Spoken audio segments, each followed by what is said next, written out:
If you hiked up to the Bolivian plateau today, you'd be standing at 13,000 feet in thin, freezing air. It is a barren wasteland. So how do you explain the excavation of millions of fossilized seashells and tropical seahorses right there on the mountain peaks? This isn't just about geology. It's about a lost epoch of time. We are decoding the calendar of Tiwanaku, a stone computer that doesn't track our 365-day year, but something stranger. A time before our moon, when the oceans were literally pulled into a different shape. Buckle up. Okay, stop what you're doing for just a second and play a little thought experiment with me. I'm in. You're pouring water into your backyard swimming pool, right?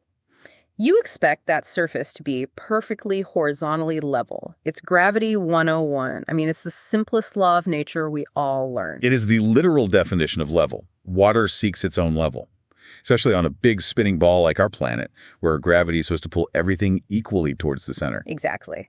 But what if, when you finished filling it up, you found the surface wasn't level at all? What if one end of that pool, let's say the deep end, was permanently 15 feet higher than the shallow end, and the water just stayed that way? It's impossible. It would defy everything we think we know about physics. It sounds less like physics and more like a crime scene, a place where the law of gravity has been fundamentally broken. And yet, that is precisely the kind of physical evidence we find high up in the Andes Mountains. We are talking about Tiahuanacu in Bolivia, a massive, sprawling, ancient city sitting at nearly 4,000 meters. That's 13,000 feet above sea level. And this is where it gets really wild. Because Tiahuanacu, which is now this frigid, high-altitude plateau, is, without a doubt, a fossilized seaport. Okay, one more time for the people in the back, please. A seaport. And etched into its famous sun gate, a colossal stone monument, is this cryptic, baffling calendar. And that's our mission today. We're going to unpack a theory that this calendar isn't just for tracking ancient dates. No, it's a meticulous mathematical record, a kind of user's manual that explains exactly why that ancient sea surface was slanted and why gravity itself, maybe millions of years ago, operated under a set of radically different cosmic rules. We're diving deep into the staggering, and I mean staggering, work of researchers like Edmund and H.S. Bellamy. They used Hans Hörbiger's profoundly controversial world ice theory as a key to unlock Tiwanaku's deepest secret. The chronological proof of Earth's former massive satellite, a moon before our moon, which they called the Kennemund. So get ready for a deep dive that doesn't just push human history back thousands of years. Oh no. It pushes it back, potentially millions, challenging just about everything you were ever taught in your high school science textbook. So let's just start with the sheer insanity of the site itself. The first piece of evidence is just the location. You can't get around it. We are 13,000 feet up on what they call the Meseta, the high plateau. Right. And the scale of the ruins there, you've got the Acapana Pyramid, Puma Punku, Kalasasaya is what archaeologists call cyclopean. Cyclopean, meaning built by giants for giants. That's exactly the implication. Yeah. We are talking about massive stones and not soft stuff. We're talking hard volcanic materials like andesite and basalt. The scale just screams that the builders were of almost titanic proportions. You know, it's funny you say that because some of the ancient chroniclers who wrote about the place, they actually referred to the original inhabitants as Titans or Hercules of the clouds. They did. And you look at the most famous structures, like the completely baffling platform at Puma Punku, and you see these incredible H-blocks. Oh, the H-blocks are my favorite. They really are. They're these complex, interlocking stone pieces carved with such insane geometric precision that they look like they came off some gigantic industrial CNC machine, not from the tools of a supposed Bronze Age civilization. And who do they say built these things? The myths, I mean. Well, some of the texts identify them as the Homs Condor, the Condor Men, or the Homs Soleil, the Sun Men. They possessed an engineering capability that seems completely out of place for their supposed time period. I'll say. I read that some of the andesite blocks were transported from hundreds of kilometers away. That's right. They're often brought in an unfinished state, which suggests they had to be carved right at the foot of a volcano called Capia, and then somehow, dragged across a vast body of water to get up to the high plateau. The logistics of that alone, I mean, it demands a civilization that could move immense weight over huge distances, and they'd probably use water transport, which again brings us right back to this impossible idea. That it was a seaport. A seaport at 13,000 feet. And this is where the physical evidence becomes, well, I think it's indisputable. We find direct biological proof that this cold, barren, high plateau was once a warm, low-lying shore. How? What did they find? Researchers found the decaying remains of marine fish fauna, specifically seahorses, scattered on the meseta. Wait, seahorses? Seriously, you don't just find seahorses on top of a mountain. That's absurd. It is absurd. Seahorses are strictly tropical creatures. They thrive in warm, shallow, low-lying oceans. Finding them fossilized and scattered at 13,000 feet above the nearest actual tropical shore is the ultimate smoking gun. So it screams that Tiahuanaco was once a tropical port at a low altitude. Which means one of two things. Either the entire plateau was somehow violently lifted 4,000 meters into the sky very rapidly. Or something else, something even more catastrophic happened. Exactly, and that alone is enough to break modern history. But the real mind-bender, the one that forced geologists into these impossible intellectual gymnastics, is the ancient watermark itself. Okay, tell me about this. We are talking about the slanted shoreline. It's known as Marker Z.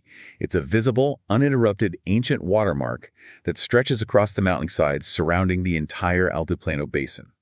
It marks precisely where the surface of that massive ancient ocean once rested.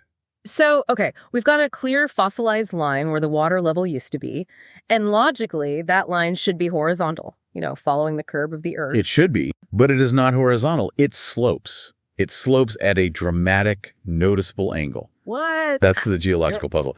If that body of water were a normal lake or sea operating under normal modern gravity, the water would have instantly flowed out or leveled itself. It simply could not sustain a sloped surface. Okay, let's just pause on that because that's fundamentally insane. It's like finding a line carved into stone that says 2 + 2 = 5. You'd assume the carver was just wrong. Right. But this isn't a carving. This is a line etched into an entire continent by an ancient ocean, proving that the ocean surface itself was somehow warped. And the great authority on these ruins, a man named Professor Arthur Posnansky, he dedicated his entire life to this mystery. And he was forced, absolutely forced, to come up with a hypothesis to explain it. And what was it? His idea was monumental in scale. He concluded that the only way to achieve this effect was if the entire South American continental block first sank over 4,300 meters, then tilted at an enormous angle, and then rose all the way back up again. That's an unbelievable scale of movement. We're not talking about a little earthquake here. We're talking about the entire continent rocking back and forth like a gigantic drunken ship mass. A movement of that magnitude, sinking, tilting, rising, it would take enormous geological timeframes, far predating any known human habitation in the Andes. So the age implied by this, either by Posnansky's rocking continent or by the cosmic theory we're about to get into, it pushes the Tiahuanaco civilization back into an age that has to be reckoned in many thousands, potentially millions of years. A forbidden date. A forbidden date, indeed. So we have tropical seahorses on a freezing cold mountain, ruins built by titans, and a permanently slanted ocean mark that demands a physics lesson straight out of science fiction. But the local memory of this cataclysm is just as vivid as the geology. It is. But first, we have to talk about the sheer difficulty researchers like Posnansky even faced. It's a miracle we have anything left to study, because the site has been subjected to this casual, ongoing destruction and pillaging for centuries. It's a tragedy of history. It's hard to even believe. I read they used these intricately carved monoliths, priceless historical documents in stone for just paving their courtyards. They did. I mean, the iconic Sun Gate itself was used by soldiers as target practice. It's riddled with bullet holes. It's like an active assault on the historical record. Unbelievable. And Posnansky, even though he was facing immense skepticism from the scientific community, he remained committed. He even found structural evidence deep under the waters of Lake Titicaca itself. And that led him to conclude that the site dated to an unendlich Hals's ultra and infinitely high age. He was suggesting the structures were there before the lake basin as we know it even formed. That infinite age required a catastrophic end. And the myths, they remember it. Let's talk about the Viracocha enigma. Viracocha, or Kontiki Viracocha, is the great Andean creator figure. But what's so strange is his description. He's often described as a white, bearded apostle, a man of flesh.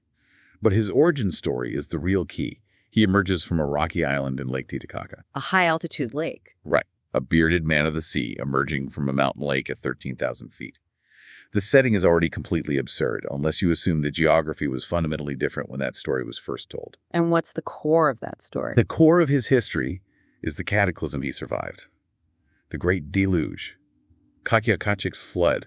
The tradition says this flood was immense, a punishment for the wickedness of the former inhabitants who lived there. And this isn't just a local story. This idea of a sudden, world-ending flood is pervasive. You see it everywhere.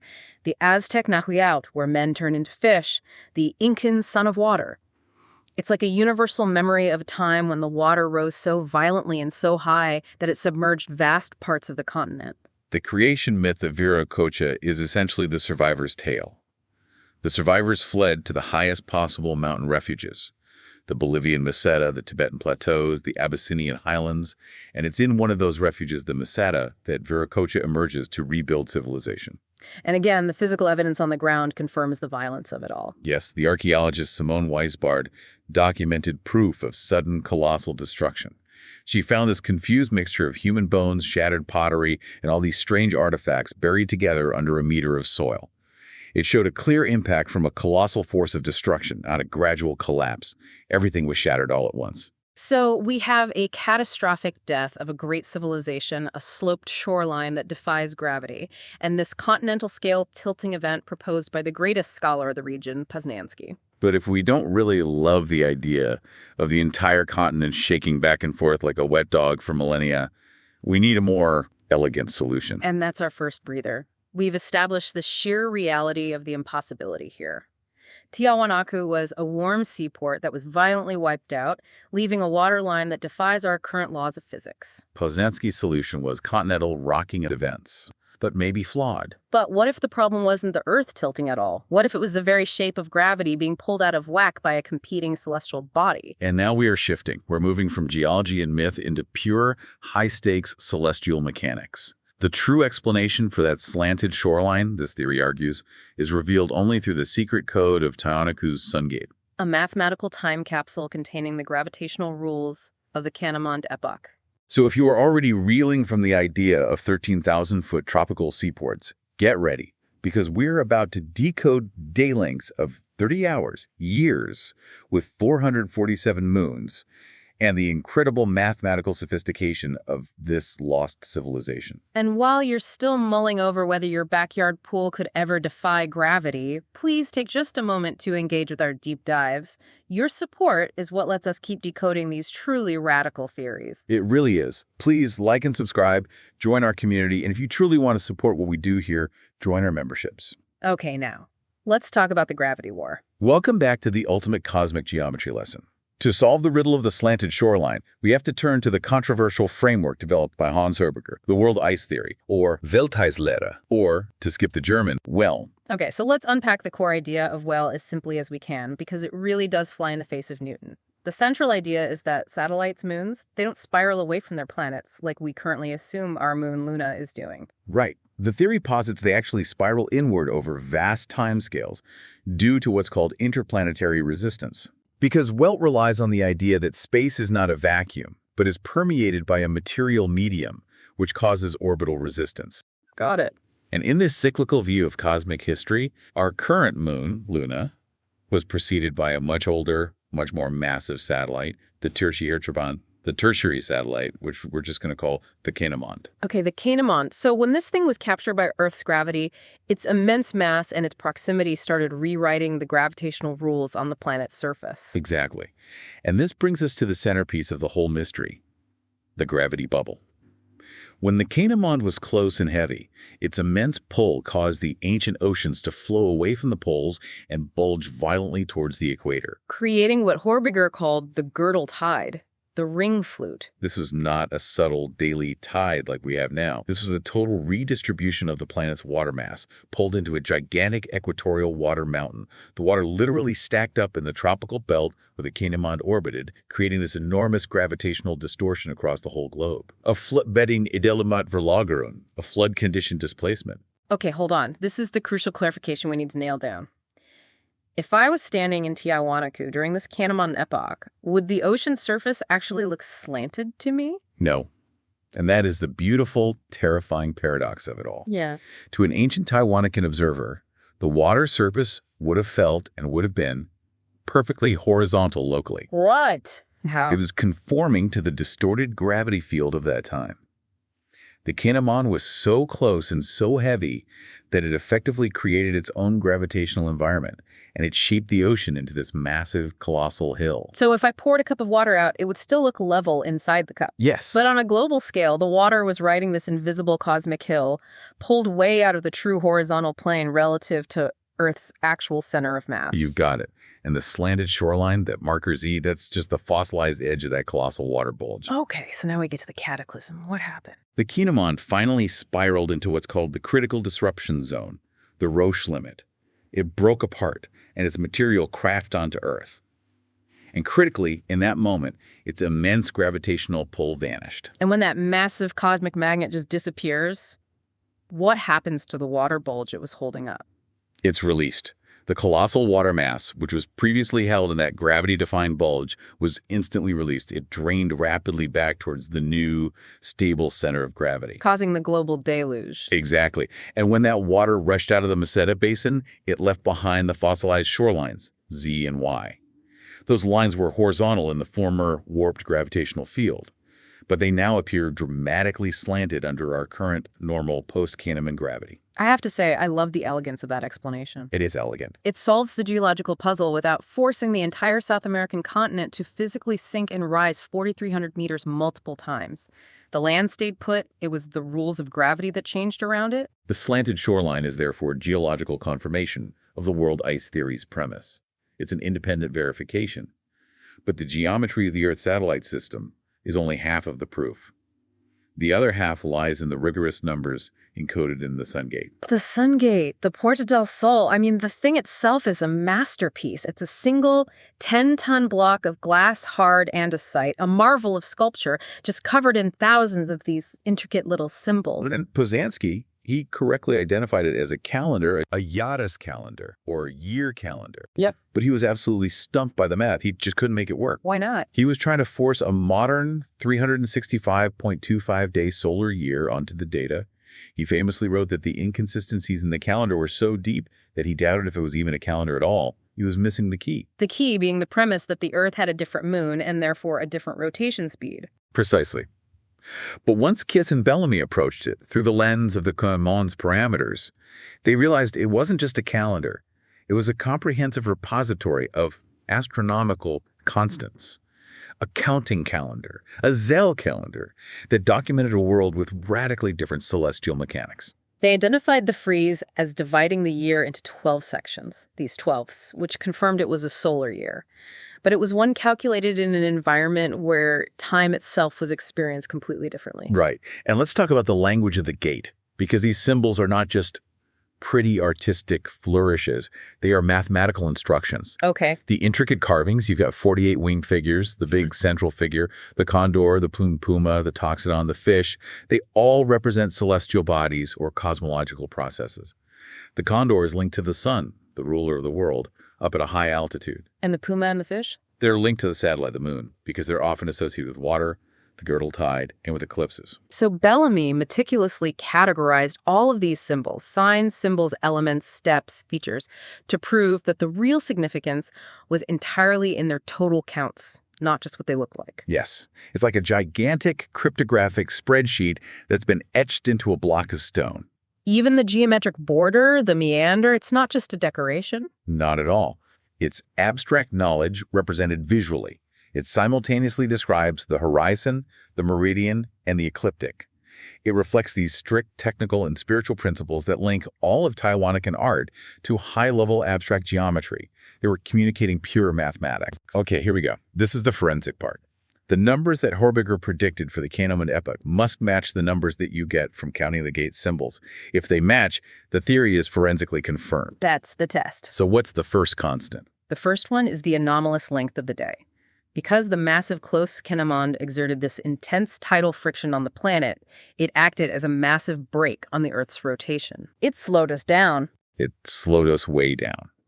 And the calendar's calculation confirms this slowing effect, demanding a day length of approximately 29.4 to 30.2 modern hours. 30 hours in a day, that's an extra 6 hours of daylight or night.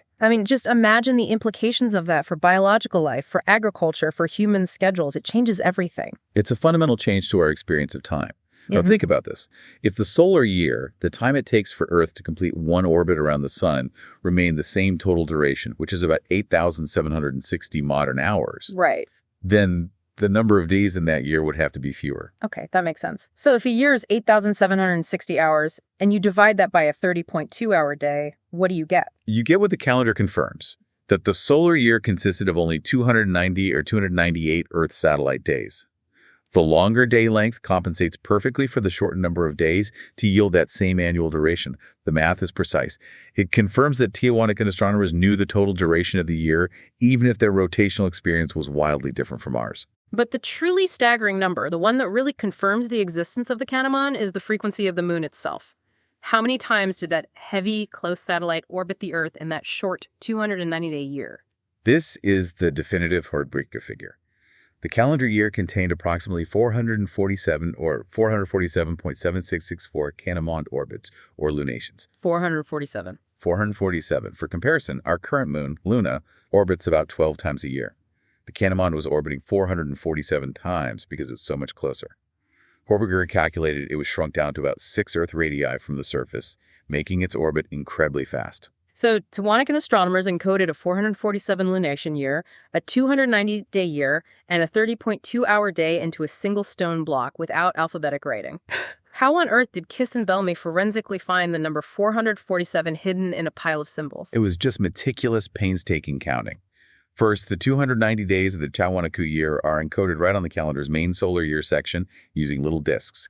There are 192 simple disks, plus 12 elongated disks, plus 86 nose and crown disks. You add them up, And you get 290. Exactly. That is an astonishing level of numerical specificity. and the lunations were just as ingenious. Bellamy noted that the total count of symbols and features on the entire calendar is 4,490. Okay. That figure's not arbitrary. It relates directly to 10 satellitic years. It's 449 lunations multiplied by 10, which gives you the average number of lunations per year. Wow. And even better, the number of lunations per 12th, about 37 or 38, is explicitly encoded on the central figure itself. The first 12th figure has a grouping of 38 symbols on its body and pedestal, representing 37 full lunations plus the fraction. The sun gate is literally a technical manual of a bygone cosmic age. But the complexity, it doesn't even stop at timekeeping, does it? It extends into abstract mathematics. No, it doesn't. The Tiahuanacans were masters of geometry. The actual dimensions of the Temple of Kala Society reflect an 11.10 ratio, which is directly related to their solar step ratio. They used complex measurements in their architecture, proving a mastery of ratios. But the most profound discovery, the one that really just breaks everything, is their knowledge of the pi ratio, the circumference to diameter relation, millennia before the Greeks. They absolutely knew pi, and they encoded the value using the 22.7 approximation. They did this by dividing the winged figure symbols into 3 distinct groups of 220 each. 220 condor heads without ear holes, 220 fish heads without ear holes, and 220 remaining symbols. The 220 relates to the numerator 22, and the 22 divided by 7 approximation. That is abstract knowledge achieved through forensic observation and counting. It makes Bellamy's claim compelling. The Tiahuanaco builders were mathematicians who anticipated Archimedes and the ancient Egyptians by potentially hundreds of thousands of years. They were a civilization of abstract thinkers and titans who meticulously preserved their knowledge for a very specific reason. Why? Because they were fully aware of the radical, unstable conditions of their world. They weren't just charting the cosmos for fun, they were charting their own impending doom, which was inevitable given the inward spiral of Canaman. That's the chilling part. The astronomical constants, the 30.2-hour day, the 447 lunations are an independent mathematical cross-reference to the geological evidence of the slanted shoreline and the tropical seahorses. Geometry confirms geology. This isn't just a fun theory. It's data triangulation pointing to a planetary collapse. Okay, let's take our second short breather here and prepare for the inevitable conclusion. We know what caused the gravitational distortion, and we have the date stamps literally carved in stone. But what was the final horrifying consequence when the Canaman finally fractured and fell? We've established the elegance of the cosmic mechanics. When we come back, we'll discuss how mythology, all those tales of dragons, fire from heaven, and blood floods, are actually, according to this theory, accurate historical records of the moment the Canaman was ripped apart and the gigantic equatorial ocean was suddenly released upon the world. Get ready for part 3. Welcome back. We've established the Cayman was spiraling inward, creating the gravity bubble and giving the Tiahuanacans a 30-hour day. But as it hit that critical distance, the Roche limit, it became unstable, and the great epoch came to a violent end. And the mythological texts of various cultures, when you interpret them through the WL, they describe the end of this satellite as a truly terrifying cosmic event. The dragon or the serpent that you find in so many apocalyptic myths that represents the satellite itself, or the girdle tide that it generated.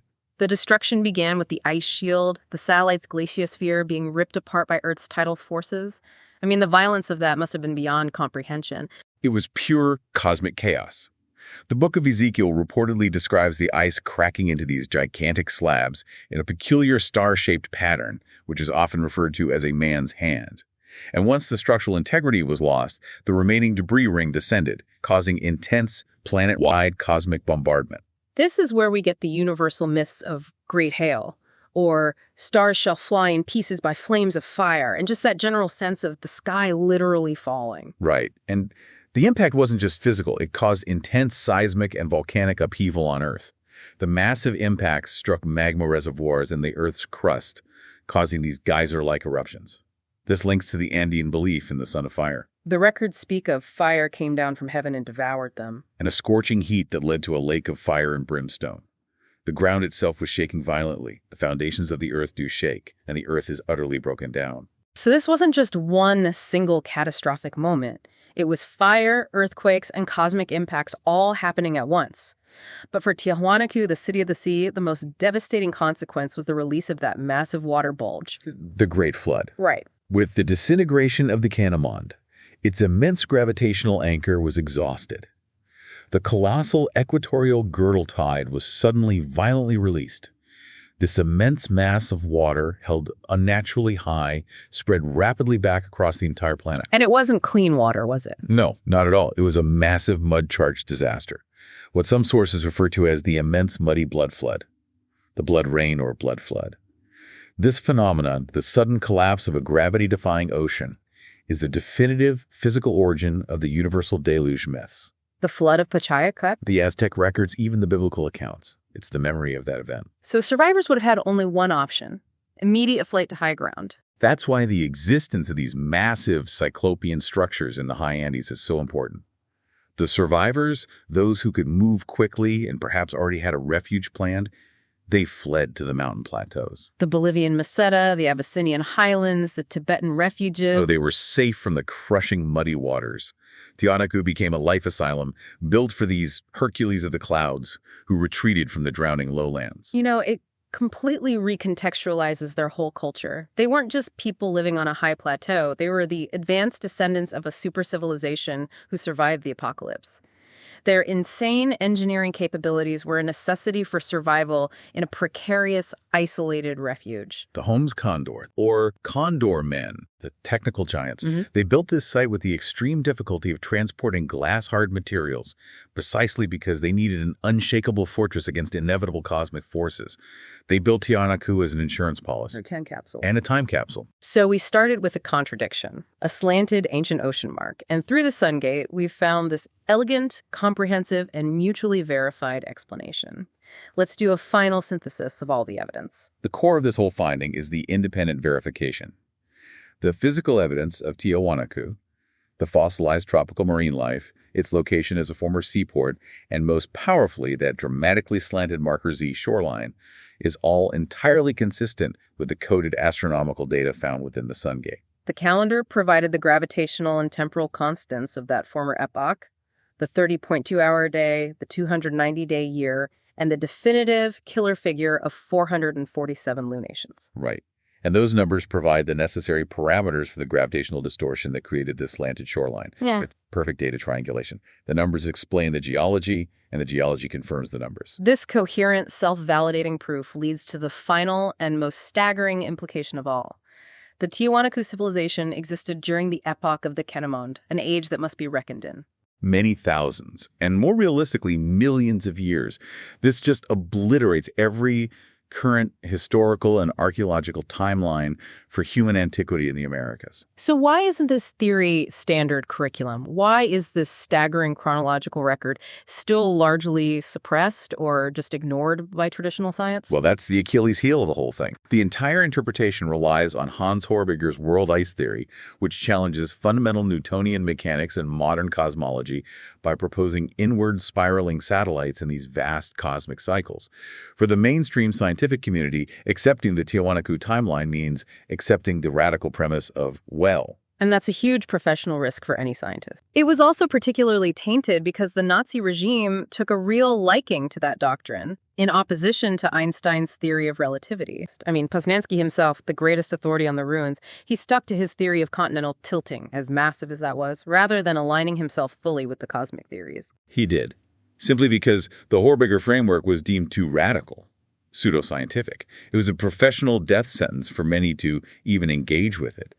They prefer to leave Tiahuanaco as a great mystery petrified, rather than acknowledge that a civilization existed millions of years ago that knew pi, that charted the obliquity of the ecliptic and encoded the physics of a lost moon. The record isn't hidden, it's just dismissed. That's right. What a legacy. The Sun Gate is the ultimate preemptive epitaph. A civilization that knew its cosmic doom was coming, carved a detailed scientific record of their world into stone, waiting for a future age, our age, to finally find the key and decode the gravity-defying truth. And just think about the implications of this cyclical view of history. If our solar system has already cycled through at least one major satellite capture and destruction, creating these catastrophic global shifts, what does this imply for our current moon, Luna?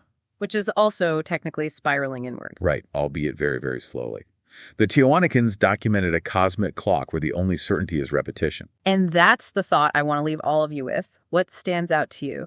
Do you think modern society, with all our technology, could survive a cosmic shift that changes our day from 24 hours to 30? And if we knew that kind of doom was coming, what kind of unshakable mathematical record would we leave behind for the survivors of the next deluge? The Tiahuanacans, the Holmes Condor, they left a legacy of abstract knowledge, proving that critical thinking and precise abstract observation are maybe the only way to survive the relentless cyclical forces of the cosmos. Keep pondering the cosmic hill. We hope this deep dive into the suppressed calendar of Tiahuanaco left you completely in awe of the possibility of lost ages and forgotten history.